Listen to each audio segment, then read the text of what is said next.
അള്ളാഹുവിന്റെ സഹായവും അതുപോലെ വിജയവും വന്നു കഴിഞ്ഞ പതിവായ അഷ്റഫുൽ ഖൽഖ് റസൂലുള്ളാഹി സ്വല്ലല്ലാഹു അലൈഹി വസല്ലം തങ്ങളുടെ ജീവിതം പരിശോധിച്ചാൽ ഒരു നാട്ടിലുള്ള സ്വന്തം കുടുംബക്കാരായ ഒരുപാട് ആളുകൾ ഏതെല്ലാം രൂപത്തിൽ ഹബീബായ സ്വല്ലല്ലാഹു അലൈഹി വസല്ലം തങ്ങളെ ഒന്ന് വകവരുത്താൻ, റസൂലുള്ളാഹി തങ്ങളൊന്ന് ഇല്ലായ്മ ചെയ്യാൻ, നബി തങ്ങളെ ഒന്ന് വേദനിപ്പിക്കാൻ പല രൂപത്തിലും മക്കയുടെ മുശ്രിക്കീങ്ങൾ പല പ്ലാനിങ്ങുകളും പല രൂപത്തിലുള്ള പദ്ധതികളും ഒരുക്കിയിട്ട് പോലും സ്വല്ലല്ലാഹു അലൈഹി വസല്ലം തങ്ങളുടെ രോമത്തിന് പോലും സ്പർശിക്കാൻ ആ മുശ്രിക്കീങ്ങൾക്ക് കഴിഞ്ഞില്ലെങ്കിൽ അതിന്റെ പിന്നിൽ അള്ളാഹുവിന്റെ സഹായമല്ലാതെ എന്താണ്?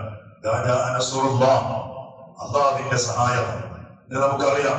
ഇന്ന് നമ്മുടെ ഈ കാലഘട്ടത്തിൽ ജീവിക്കുന്ന എത്രയോ വലിയ വലിയ VIP-കളായ ആളുകൾ ഇതിന് കുറച്ചൊരു പതിറ്റാണ്ടുകൾക്ക്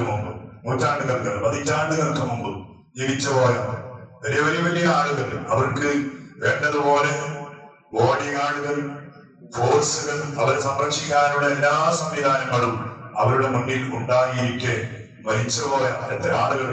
നമ്മുടെ ഇന്ത്യയുടെ രാഷ്ട്രപിതാവ് എന്ന് അറിയപ്പെടുന്ന മഹാത്മാഗാന്ധിജി അല്ലെ, എല്ലാം കൊണ്ടും അദ്ദേഹത്തിന് കാവല് നൽകാനും പട്ടാളങ്ങളും മറ്റൊക്കെയും ഉണ്ടായിരിക്കെ വെടി ഏറ്റ് മരിച്ചുപോയി. ഇവിടെ രാജീവ് ഗാന്ധി, അങ്ങനെ എത്ര ആളുകൾ. പാകിസ്ഥാന്റെ പ്രധാനമന്ത്രി അടുത്ത് മറ്റു ബനജീർ ഭൂട്ടോ അല്ലെ, ശരീരം പോലും പറക്കെടുക്കാൻ കഴിയാത്ത രൂപത്തിലുള്ള ഒരു അവസ്ഥ. പക്ഷെ അങ്ങനെയുള്ള ഓരോ കാവലോ ഒരു പട്ടാളമോ ഒരു ഫോഴ്സോ സൈനികന്മാരോ ഒന്നും ഹബീബായ റസൂലുള്ളാഹി സ്വല്ലല്ലാഹു അലൈഹി വസല്ലം തങ്ങൾക്കുണ്ടായില്ല. എന്നിട്ട് പോലും അവിടുത്തെ ശരീരത്തിന്റെ ചെറിയൊരു പോരലേൽപ്പിക്കാൻ മക്കക്കാരായ ശത്രുക്കൾക്ക് കഴിഞ്ഞില്ല എങ്കിൽ എന്താ അതിന്റെ പിന്നിൽ? അള്ളാഹുവിന്റെ പ്രത്യേകമായ സഹായമാണ്. ആ സഹായം നമുക്കുമുണ്ടായാൽ നമ്മയും എപ്പോഴും അള്ളാഹു താനെ സഹായിക്കും. അതെന്താ ചെയ്യേണ്ടത്? അള്ളാഹുവിനെ സമർപ്പിക്കേണ്ട ഇബാദത്തുകളും മറ്റുള്ള കാര്യങ്ങളൊക്കെയും വേണ്ടതുപോലെ സമർപ്പിക്കാം.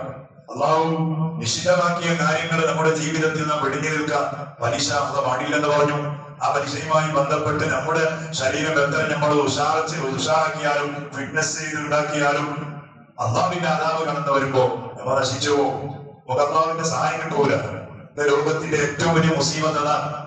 എന്താ? ഇന്ന് അള്ളാഹുവിന്റെ ആ കൽപ്പന അനുസരിക്കാനും അള്ളാഹു വിരോധിച്ചത് വേണ്ടെന്ന് വെക്കാനും ആളുകൾ തയ്യാറാവാതിരിക്കുമ്പോഴാണ് അള്ളാഹുവിന്റെ പ്രത്യേകമായ അദാബുകൾ, ഫിത്നകൾ, പരീക്ഷണങ്ങൾ നമ്മുടെ വീടുകളിൽ, കുടുംബങ്ങളിൽ, നമ്മുടെ ശരീരങ്ങളിൽ ഇറങ്ങി വരാൻ കാരണം അതാണ്. എപ്പോഴും അള്ളാഹുവിനെ ഞങ്ങൾ സൂക്ഷിച്ചാൽ അള്ളാഹുവിന്റെ കാവലുണ്ടാവും. അതിന്റെ ഇടയ്ക്ക് പറഞ്ഞ ഹബീബായ സ്വല്ലല്ലാഹു അലൈഹി വസല്ലം തങ്ങളെ കൊല്ലാൻ വേണ്ടിയിട്ട് റസൂലുള്ളാഹി തങ്ങളെ സ്വന്തം വീട്ടിലേക്ക് വിളിച്ചു വരുത്തിയ ഒരു സഹോദരി മക്കക്കാരിയാണ്. റസൂലുള്ളാഹി തങ്ങളെ സന്ധ്യയ്ക്ക് വേണ്ടി വിളിച്ചതാണ്. ഉണ്ടാക്കിയ വിധങ്ങൾ ഏറ്റവും ഇഷ്ടപ്പെടുന്ന ആട്ടിന്റെ അറസിന്റെ ഉള്ളിൽ വിഷം കലർത്തി. എങ്ങനെയുള്ള വിഷമാണ്? മഹാന്മാരായ മുഹദ്ദിഥീങ്ങൾ പറഞ്ഞത് അത് വയറ്റിന്റെ ഉള്ളിലേക്ക് എത്തണമെന്നില്ല, വായിൽ വെച്ചു കൊടുത്താൽ മതി. ആ വിഷം കൊണ്ട് ആള് ചത്തുവോ മരിച്ചുവോ. അത്രയും കാഠിന്യമുള്ള വിഷമാണ് ഈ ഇറച്ചി മാംസത്തിന്റെ ഉള്ളിൽ ഹബീബായ സ്വല്ലല്ലാഹു അലൈഹി വസല്ലം തങ്ങളെ കൊല്ലാൻ വേണ്ടിയിട്ട് ആ സഹോദരി വെച്ചു കൊടുത്തു.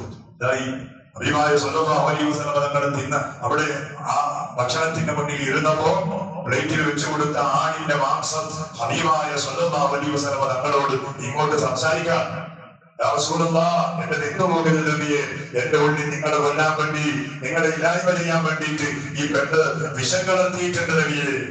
ഇതാണ് ഹബീബായ മുഹമ്മദ് റസൂലുള്ളാഹി. ഖുർആനിൽ എന്ന് പറഞ്ഞു, വല്ലാഹു യഅസിമുക മിനന്നാസ്. ഓ നബിയെ, നിങ്ങൾ ഒന്നുകൊണ്ടും പേടിക്കണ്ട, നിങ്ങളെ ഒന്നും ചെയ്യാൻ ഒരാളെ കൊണ്ട് കഴിയൂല നബിയെ. കാരണം നിങ്ങളെ കാക്കുക എന്ന ആ ദൗത്യം ഏറ്റെടുത്ത ആരാണ്?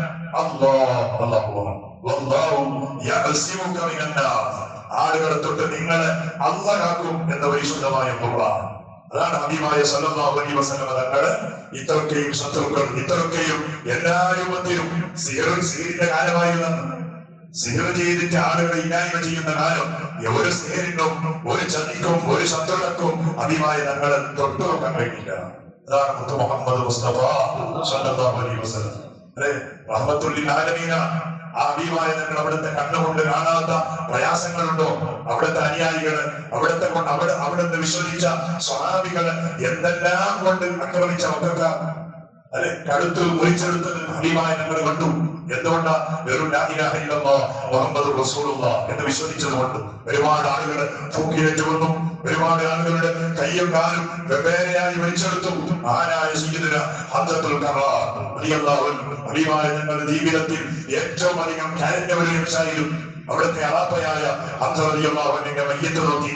കാരണം അവിടുത്തെ മയ്യത്തിന്റെ ശരീരത്തിലുള്ള ഓരോ പാർട്സുകളും വെവ്വേറെയായി മുറിച്ചെടുത്തുന്നാണ്. കൈവേല, കാലുവേല, തലവേല എല്ലാം വേറെ വേറെയായി മുറിച്ചെടുത്തു. എന്നിട്ടൊരു ശത്രുക്കളുടെ പകതിയൊന്നുമില്ല. എന്നിട്ട് അവർ ഹംസ റളിയല്ലാഹു അൻഹുവിന്റെ ഹൃദയം മുറിച്ചെടുത്തു. അതിന്റെ ഉള്ളിൽ നിന്ന് കരട് പുറത്തേക്ക് വലിച്ച് അതിനെ ചവച്ചു തുപ്പിയതാണ് ശത്രുക്കൾ. ഇത്രയൊക്കെയും ജീവിതത്തിൽ ഹബീബായ സ്വല്ലല്ലാഹു അലൈഹി വസല്ലം തങ്ങൾ വിശ്വസിച്ചത് കൊണ്ട് അനുയായികൾ പ്രയാസങ്ങൾ അനുഭവിച്ചത് വിധങ്ങൾ കണ്ടു. ഒരുപാട് മഹതിമാരായ ഹബീബായ ഞങ്ങളെ കൊണ്ട് വിശ്വസിച്ച സ്വാധീനം നമുക്കറിയാം. ചൂടുള്ള ഇരുമ്പിന്റെ കമ്പികൾ ഗുഹ്യസ്ഥാനത്തിലൂടെ കടത്തിയിട്ട് പിൻഭാഗത്തിലൂടെ വലിച്ചെടുത്ത ശത്രുക്കളായിരുന്നു. മഹാനായ സയ്യിദുന ബിലാലുൽ മുഅദ്ദിൻ റളിയല്ലാഹു അൻഹു അവിടുത്തെ ശരീരത്തിലുള്ള വസ്ത്രങ്ങൾ മുഴുവൻ മൂടിയെടുത്ത് ചുട്ടുകൊള്ളുന്ന ആ മണലിൽ കിടത്തിയിട്ട് എന്നിട്ട് പോലും അവരു ശത്രുത തീർന്നില്ല. വലിയ ഭാരമുള്ള ചൂടുള്ള കല്ലുകൾ മഹാനായ സയ്യിദുന ബിലാൽ റളിയല്ലാഹു അൻഹുവിന്റെ മുകളിൽ വെച്ചു കൊടുത്തു. മുകളിൽ ചൂട്, അടിയിലും ചൂട്, മുകളിൽ ചൂടാണ്, ഭാരമാണ്. ഇതൊക്കെ കാണാൻ ആരാണ് കാണുന്നത്? റഹ്മത്തുൽ ലിൽ ആലമീൻ, ലോകത്തിൽ കാരുണ്യത്തിന്റെ കടലായ മുഹമ്മദ് റസൂലുള്ളാഹ്. എന്ത് ചെയ്യാനാണ്? വിശ്വസിച്ചത് കൊണ്ട് അനുയായികൾ അനുഭവിക്കുന്ന പ്രയാസങ്ങൾ. എന്നിട്ട് അവസാനമായി ആ നാട് തന്നെ സ്വഹാബത്തിനും കൂടെ റസൂലുള്ളാഹി ഞങ്ങൾ വിട്ടുപോവാൻ. അവിടുത്തെ 53-ാമത്തെ വയസ്സിൽ റസൂലുള്ളാഹി ഞങ്ങളുടെ 53-ാമത്തെ വയസ്സിൽ മക്ക തന്നെ വിട്ട് റസൂലുള്ളാഹി ഞങ്ങൾ മദീനയിൽ പോയി. അങ്ങനെ പിന്നെ ഒരു 8 കൊല്ലം കഴിഞ്ഞപ്പോഴാണ് വീണ്ടും മക്ക റസൂലുള്ളാഹി ഞങ്ങൾക്ക് അധീനപ്പെടുന്നത്. പത്ത് മക്ക എന്ന് പറയും. 8 കൊല്ലം കഴിഞ്ഞിട്ട്, അതായത് റസൂലുള്ളാഹി ഞങ്ങളുടെ 61-ാമത്തെ വയസ്സിൽ വീണ്ടും മക്ക മുസ്ലിമീങ്ങളുടെ കയ്യിൽ കിട്ടുകയാണ്. സുബ്ഹാനല്ലാഹ്. അന്നത്തെ ദിവസം ശത്രുക്കൾ മുഴുവനും വിറച്ചുപോയ ദിവസമാണ്. ഒരു രാജകുമാരനെ പോലെ 12,000-ഓളം വരുന്ന മുസ്ലിമീങ്ങളും മഹാന്മാരായ സ്വഹാബത്ത്, അബൂബക്കർ സിദ്ദീഖ്, ഉമർ ഇബ്നുൽ ഖത്താബ്, ഉസ്മാൻ തങ്ങൾ, അലിയാവ് തങ്ങൾ അവരൊക്കെ വന്നിട്ട് അന്ന് മക്കയിൽ പ്രയാസം അനുഭവിച്ച ഏതൊക്കെ സ്വഹാബത്തുണ്ടായിരുന്നോ ഭൂരിഭാഗം സ്വഹാബത്തും അന്ന് ഹബീബായ ഞങ്ങളോടൊപ്പമുണ്ട്. അവരൊക്കെയും ഈ മക്കയിൽ വരുന്നു. എന്നിട്ട് മക്ക ഫതഹാക്കുന്നു. അപ്പോൾ ഹബീബായ ഞങ്ങളെ സ്വഹാബത്തിനെ പ്രയാസപ്പെടുത്തിയ കാഫിരീങ്ങൾ അന്ന് മക്കയിലുണ്ട്. അവരൊക്കെയും പേടിച്ചു വറക്കാൻ. കാരണം ഇപ്പോ അധികാരം ഹബീബായ ഞങ്ങളുടെ കയ്യിൽ. നമ്മൾ എന്ത് ചെയ്യും? ഞങ്ങൾ അന്നവരെ ചെയ്യുന്നത് എന്തൊക്കെ ബുദ്ധിമുട്ടാണ്. ചെയ്യാത്ത ഒരു ബുദ്ധിമുട്ടും ഇല്ല. എല്ലാ പ്രയാസങ്ങളും സ്വഹാബത്തിന് ചെയ്ത മക്കക്കായ. സുബ്ഹാനല്ലാഹ്. അന്ന് ഹബീബായ ഞങ്ങൾ മക്കയിൽ പോയി. ആ മക്കക്കാര് വിറച്ച് നിൽക്കുമ്പോ, പേടിച്ച് നിൽക്കുമ്പോ ഹബീബായ ഞങ്ങൾ അവരോട് പറഞ്ഞ വാക്കെന്തറിയോ? എന്തറിയോ?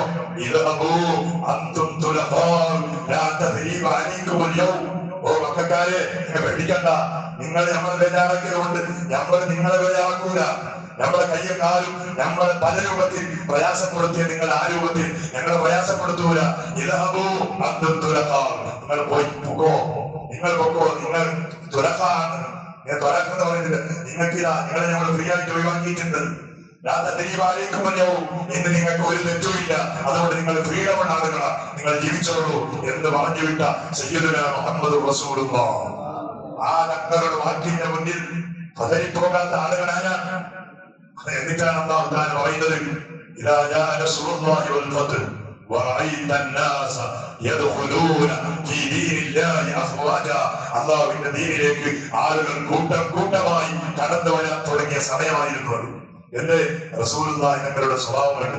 ഇത്തരെല്ലാം ചെയ്തിട്ട് സ്വന്തം നാട്ടിൽ ജീവിക്കാൻ പോലും അനുവദിക്കാത്ത ഞങ്ങളോട് മുഹമ്മദ് കാണിക്കുന്ന ആ ഒരു സ്വഭാവം, ആ ഒരു മനുഷ്യത്വം, ആ ഒരു മാനവികത, എന്തൊരു മാനവികതയാണ്, എന്തൊരു മനുഷ്യത്വമാണ്. സുബ്ഹാനല്ലാഹ്. അന്ന് തൊട്ട് ഇസ്ലാമിലേക്ക് മെമ്പർമാർ കടന്നു വരാൻ തുടങ്ങും. മുഅ്മിനീങ്ങളെ, ഇതൊക്കെ നമുക്ക് പഠിപ്പിക്കുന്നത് നമുക്കും ആ രൂപത്തിൽ അഭിമാനങ്ങളുടെ സഹായം ഉണ്ടാകണമെങ്കിൽ നമ്മുടെ ജീവിതവും നമ്മുടെ സ്വഭാവവും ആ രൂപത്തിനായി വളർത്തിയെടുക്കണം എന്നതാണ് അല്ലാഹു തആല നമുക്ക് തൗഫീഖ് നൽകട്ടെ. ജീവിതത്തിന്റെ ഓരോ സെക്കൻഡുകളും ആര് കൈവിട്ടാലും പ്രശ്നമില്ല, ആര് വെറുത്താലും ആര് ചൊടിച്ചാലും ആക്ഷേപിച്ചാലും നോ പ്രോബ്ലം. പടച്ചോനെ റബ്ബായ നീ മാത്രം ഞങ്ങളുടെ കൈവിടല്ലേ അല്ലാ. നിന്റെ സഹായം ഞങ്ങൾക്ക് നീ തടയല്ലേ അല്ലാ. നിന്റെ റഹ്മത്ത് ഞങ്ങൾക്ക് നീ തടയല്ലേ അല്ലാ. റബ്ബേ, മനുഷ്യരായി ഞങ്ങളെ ഇവിടെ നീ കൊണ്ടുവന്നിട്ടുണ്ടെങ്കിൽ പടച്ചവനെ ഈ ദുനിയാവിലും കടന്നു വരുന്ന പരലോകത്തിലും ജീവിതം വിജയകരമാകുന്ന രൂപത്തിലുള്ള ഒരു ചുറ്റുപാട്, ഒരു അവസ്ഥ നമ്മിൽ നിന്ന് നീ ഉണ്ടാക്കിയെടുക്കണേ റബ്ബേ. അതിനെ ഞങ്ങളെ നീ സഹായിക്കണേ അല്ലാ. അതിന് നിന്റെ പദ്ധതി ഞങ്ങൾക്ക് നൽകണേ റബ്ബേ. അല്ലാഹുവേ, ഇന്നത്തെ ദിവസം നമ്മുടെ നാട്ടുകാരനായ മുനീർ എന്ന് പറയുന്ന ഒരു ചെറുപ്പക്കാരന്റെ വലിയ ഒരു ഓപ്പറേഷൻ നടക്കുകയാണ്. ലക്ഷക്കണക്കിന് പൈസകൾ ചെലവഴിച്ചിട്ടുള്ള ഓപ്പറേഷനാണ്. പടച്ചോനെ, ലിവറിന്റെ പ്രശ്നമാണ്. നമ്മുടെ ഉള്ളിലും ലിവറുകളുണ്ട് പടച്ചോനെ. അതിന്റെ ഒരു ബുദ്ധിമുട്ടും ഇന്നുവരെ ഞങ്ങൾ അറിഞ്ഞിട്ടില്ല. അൽഹംദുലില്ലാഹ്, അൽഹംദുലില്ലാഹി അൽഫ അൽഫ അൽഫ അൽഫ മറ. പടച്ചോനെ, എത്ര നിങ്ങൾക്ക് അൽഹംദുലില്ലാഹ് ചൊല്ലിയാലും മതിയാവൂലല്ലോ അല്ലാഹ്. എന്തെല്ലാം നമ്മുടെ ഉള്ളിലുണ്ട്, ഇന്നുവരെ അതിനെ നീ സംരക്ഷിച്ചതുപോലെ ഇനിയും മരിക്കുന്നത് വരെ അതിന്റെ സംരക്ഷണം നീ ഏറ്റെടുക്കണേ. ആ പാവപ്പെട്ട ആ സഹോദരന്റെ ഇന്നത്തെ ദിവസം നടക്കുന്ന ഓപ്പറേഷൻ അത് നീ എളുപ്പമാക്കി കൊടുക്കണേ. അതില്ലാതെ നിർവാഹമില്ല എന്നറിയാം പടച്ചവനെ. എന്നാലും അത് നീ എളുപ്പമാക്കി കൊടുക്കണേ. റാഹത്തിനാക്കി കൊടുക്കണേ. പടച്ചവനെ, അത് നീ വിജയകരമാക്കി കൊടുക്കണേ. ആ പ്രിയപ്പെട്ട സുഹൃത്തിന്റെ ജീവിതം കൊടുക്കാൻ വേണ്ടി ഉദ്ദേശിച്ച അദ്ദേഹത്തിന്റെ പ്രിയപ്പെട്ട മകൾ ആഫിയത്ത് നൽകുന്ന, ആരോഗ്യം നൽകുന്ന, പകരമായി ധാരാളം ദുനിയാവിലും ആഖിറത്തിലും നിന്റെ റഹ്മത്തുകൾ ഖൈറാത്തുകൾ ആ പ്രിയപ്പെട്ട മകൾക്ക് നീ നൽകണേ. നീ നൽകണേ അല്ലാ. എല്ലാം കൊണ്ട് പടച്ചവനെ, ഓപ്പറേഷൻ കഴിയുന്നതുവരെ നിന്റെ പ്രത്യേകമായ ഹിഫ്ള് നൽകണേ അല്ലാ. കാവല് നൽകണേ അല്ലാ. അത് ചെയ്യുന്ന ഡോക്ടർമാരുടെ കൈകൾക്ക് നീ ഹിമ്മത്ത് നൽകണേ. മനസ്സിന് ഹിമ്മത്ത് നൽകണേ. അല്ലാഹുവേ, എത്രയോ രോഗികൾ നമ്മുടെ നാട്ടിലും കുടുംബത്തിലും നമ്മുടെ വീട്ടിലും കൊണ്ട് പടച്ചവനെ, സുഖമില്ലാതെ കഴിയുന്നവർ, ആരോഗ്യ പ്രശ്നം കൊണ്ട് ബേജാറായവർ, ആഫിയത്ത് നൽകുന്ന നമ്മുടെ പള്ളിയിൽ നിരന്തരം ജമാഅത്തിനും മറ്റൊക്കെയും പങ്കെടുത്ത് സുഖമില്ലാത്തതിന്റെ പേരിൽ വരാൻ കഴിയാതെ ബേജാറായ ആളുകൾ, അല്ലാഹുവേ നീ ഖൈർ നൽകണേ. ബറക്കത്ത് നൽകണേ. ആഫിയത്ത് തിരിച്ചു നൽകണേ. ഗൾഫിലും മറ്റും അധ്വാനിക്കുന്ന നമ്മുടെ കുടുംബങ്ങളും നാട്ടുകാരും സ്നേഹിതന്മാരും ആഫിയത്തോടുകൂടിയുള്ള ദീർഘായുസ് കൊണ്ട് അവരെ നീ അനുഗ്രഹിക്കണേ. ചെയ്യുന്ന ജോലിയിൽ ഖൈർ നൽകുന്ന, ജോലിയില്ലാതെ ബേജാറായവർ അല്ലാഹുവേ ഖൈറായ ജോലിയുടെ വഴി തുറന്നു കൊടുക്കണേ.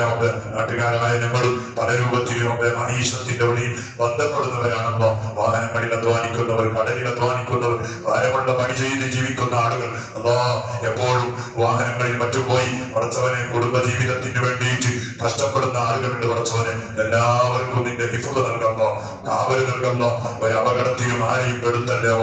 പടച്ചവനെ, മരിച്ചുപോയ നമ്മുടെ കുടുംബങ്ങൾക്ക് നീ മഗ്ഫിറത്തും മർഹമത്തും നൽകണേ. അല്ലാഹ് ബിഹഖി സയ്യിദിനാ മുഹമ്മദിൻ സല്ലല്ലാഹു അലൈഹി വസല്ലം. ഹസ്ബുനല്ലാഹു വനിഅമൽ വകീൽ.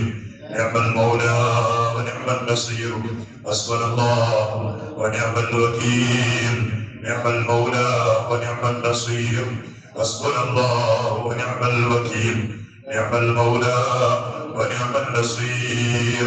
صلى الله على محمد صلى الله عليه وسلم. على محمد صلى الله عليه وسلم.